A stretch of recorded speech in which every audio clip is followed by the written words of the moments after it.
ॐ नमो देव्यै महादेव्यै शिवाय सत्तं नमः। नमः प्रकृते भद्रायै नित्याः प्रणतः स्मतां। रुद्राय नमो नित्याय गौराय धात्रै नमो नमः। ज्योतिष्णाय चेन्द्ररूपिणे सुखाय सत्तं नमः। कल्याणै पणतं वृद्धै सिद्धै कुर्मो नमो नमः। नित्यै भूभृत्यै लक्ष्मै सर्वाण्यै ते नमो नमः। दुर्गाय दुर्गपाराय साराय सर्वकारिणे ख्यातै तथैव कृष्णाय धूम्राय सत्तं नमः। अतिसौमित्तिरुद्राय नतास्तस्यै नमो नमः। नमो जगत्प्रतिष्ठायै दिव्यै कृत्यै नमो नमः। प्रिय भक्तगणों, अब हम श्रवण करेंगे दुर्गा सप्तशती का एकादश अध्याय। दुर्गा सप्तशती एकादश अध्याय प्रारंभ। देवताओं द्वारा देवी की स्तुति तथा देवी द्वारा देवताओं को वरदान। मैं भुवनेश्वरी देवी का ध्यान करती हूँ। उनके श्री अंगों की आभा प्रभात काल के सूर्य के समान है और मस्तक पर चंद्रमा का मुकुट है। वे उभरे हुए स्तनों और 3 नेत्रों से युक्त हैं। उनके मुख पर मुस्कान की छटा छाई रहती है और हाथों में वरद, अंकुश, पाश एवं हवय मुद्रा शोभा पाते हैं। ऋषि कहते हैं, देवी के द्वारा वहाँ महादैत्यपति शुंभ के मारे जाने पर इंद्र आदि देवता अग्नि को आगे कर उन कात्यायनी देवी की स्तुति करने लगे। उस समय अभिष्ट की प्राप्ति होने से उनके मुख कमल दमक उठे थे और उनके प्रकाश से दिशाएं भी जगमगा उठी थीं। देवता बोले, शरणागत की पीड़ा दूर करने वाली देवी हम पर प्रसन्न होइए। संपूर्ण जगत की माता प्रसन्न हो। विश्वेश्वरी विश्व की रक्षा करो। देवी तुम ही चराचर जगत की अधीश्वरी हो। तुम इस जगत का एकमात्र आधार हो, क्योंकि पृथ्वी रूप में तुम्हारी ही स्थिति है। देवी तुम्हारा पराक्रम अलंघनीय है। तुम ही जल रूप में स्थित होकर संपूर्ण जगत को तृप्त करती हो। तुम अनंत बल संपन्न वैष्णवी शक्ति हो। इस विश्व के कारण भूता परा माया हो। देवी तुमने इस समस्त जगत को मोहित कर रखा है। तुम ही प्रसन्न होने पर इस पृथ्वी पर मोक्ष की प्राप्ति कराती हो। देवी संपूर्ण विद्याएं तुम्हारे ही भिन्न भिन्न स्वरूप हैं। जगत में जितनी स्त्रियां हैं वे सब तुम्हारी ही मूर्तियां हैं। जगदम्बा एकमात्र तुमने ही इस विश्व को व्याप्त कर रखा है। तुम्हारी स्थिति क्या हो सकती है? तुम तो स्तवन करने योग्य पदार्थों से परे एवं परावाणी हो। जब तुम सर्वस्वरूपा देवी स्वर्ग तथा मोक्ष प्रदान करने वाली हो, तब इसी रूप में तुम्हारी स्तुति हो गई।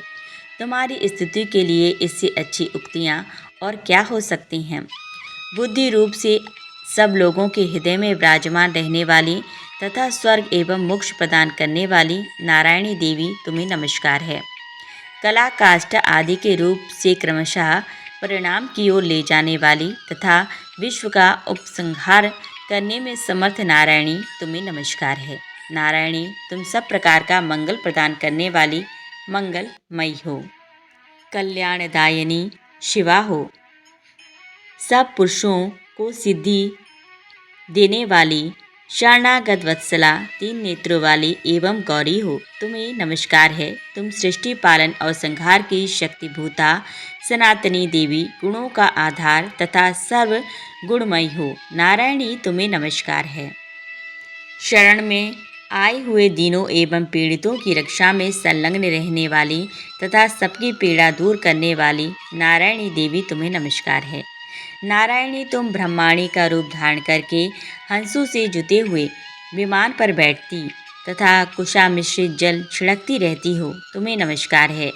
माहेश्वरी रूप से त्रिशूल, चंद्रमा एवं सर्प को धारण करने वाली तथा महान वृषभ की पीठ पर बैठने वाली नारायणी देवी तुम्हें नमस्कार है। मोरों और मुर्गों से घिरी रहने वाली तथा महाशक्ति धारण करने वाली कौमारी रूप धारणी निष्पापे नारायणी तुम्हें नमस्कार है।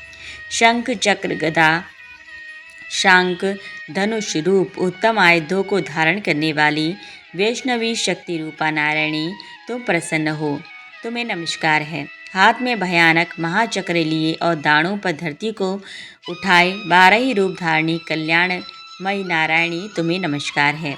भयंकर नरसिंह रूप से दैत्यों के वध के लिए उद्योग करने वाली तथा त्रिभुवन की रक्षा में संलग्न रहने वाली नारायणी, तुम्हें नमस्कार है। मस्तक पर किरीट और हाथ में महावज्र धारण करने वाली, सहस्त्र नेत्रों के कारण उद्दीप्त दिखाई देने वाली और वृत्तासुर के प्राणों का अपहरण करने वाली इंद्र शक्ति स्वरूपा नारायणी देवी, तुम्हें नमस्कार है।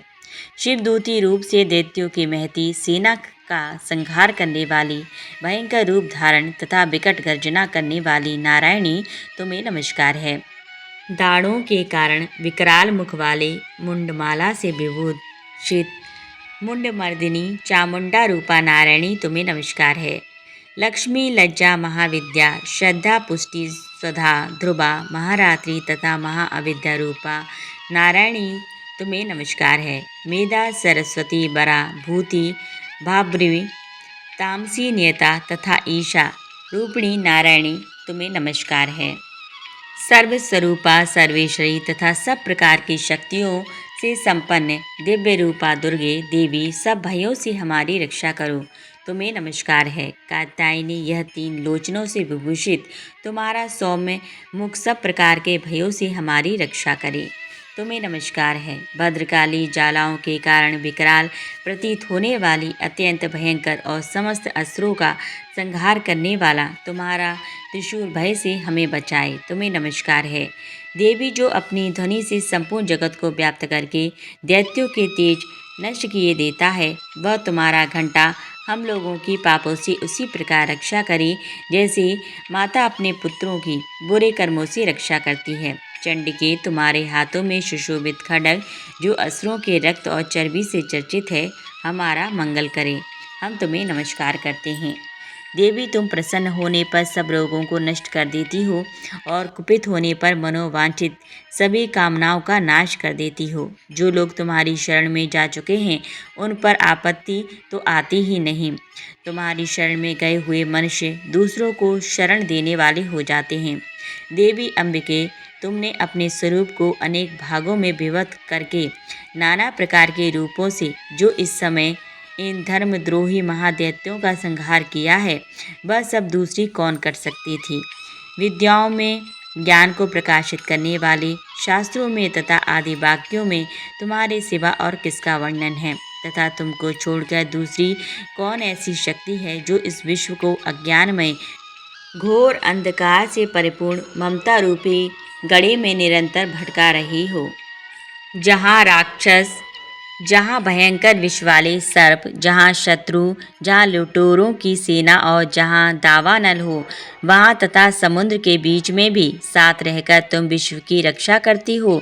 विश्वेश्वरी, तुम विश्व का पालन करती हो, विश्व रूपा हो, इसीलिए संपूर्ण विश्व को धारण करती हो। तुम भगवान विश्वनाथ की भी वंदनीय हो। जो लोग भक्ति पूर्वक तुम्हारे सामने मस्तक झुकाते हैं, वे संपूर्ण विश्व को आश्रय देने वाले होते हैं। देवी, प्रसन्न हो। जैसे इस समय असुरों का वध करके तुमने शीघ्र ही हमारी रक्षा की है, उसी प्रकार सदा हमें शत्रुओं के भय से बचाओ। संपूर्ण जगत का पाप नष्ट कर दो और उत्पात एवं पापों के फलस्वरूप प्राप्त होने वाले महामारी आदि बड़े बड़े उपद्रवों को शीघ्र दूर कर दो। विश्व की पीड़ा दूर करने वाली देवी, हम तुम्हारे चरणों पर पड़े हुए हैं, हम पर प्रसन्न हो। त्रिलोक निवासियों की पूजनीय परमेश्वरी, सब लोगों को वरदान दो। देवी बोली, देवताओं, मैं वर देने को तैयार हूँ। तुम्हारे मन में जिसकी इच्छा हो वह वर मांग लो। संसार के लिए उस उपकार कारक वर को मैं अवश्य दूंगी। देवता बोले, सर्वेश्वरी, तुम इसी प्रकार तीनों लोकों की समस्त बाधाओं को शांत करो और हमारे शत्रुओं का नाश करती रहो। देवी बोली, देवताओं, वे वर्ष मनवंतर के 28वें युग में शुंभ और निशुंभ नामक के 2 अन्य महादैत्य उत्पन्न होंगे। तब मैं नंदगोप के घर में उनकी पत्नी यशोदा के गर्भ से अवतीर्ण हो विंध्याचल में जाकर रहूंगी और उक्त दोनों असुरों का नाश करूंगी। फिर अत्यंत भयंकर रूप से पृथ्वी पर अवतार ले मैं वैप्रचित्त नाम वाले दानवों का वध करूंगी। उन भयंकर महादैत्यों को भक्षण करते समय मेरे दांत अनार के फूल की भांति लाल हो जाएंगे। तब स्वर्ग में देवता और मृत्युलोक में मनुष्य सदा मेरी स्तुति करते हुए मुझे रक्तदंतिका कहेंगे। फिर जब पृथ्वी पर 100 वर्षों के लिए वर्षा रुक जाएगी और पानी का अभाव हो जाएगा, उस समय मुनियों के स्तवन करने पर मैं पृथ्वी पर अयोनिजा रूप में प्रकट होंगी और 100 नेत्रों से मुनियों को देखूंगी। अतः मनुष्य शताक्षी इस नाम से मेरा कीर्तन करेंगे। देवताओं, उस समय मैं अपने शरीर से उत्पन्न हुए शाकों द्वारा समस्त संसार का भरण पोषण करूंगी। जब तक वर्षा नहीं होगी तब तक वे शाक ही सबके प्राणों की रक्षा करेंगे। ऐसा करने के कारण पृथ्वी पर शाकंभरी के नाम से मेरी ख्याति होगी। उसी अवतार में मैं दुर्गम नामक महादैत्य का वध करूंगी।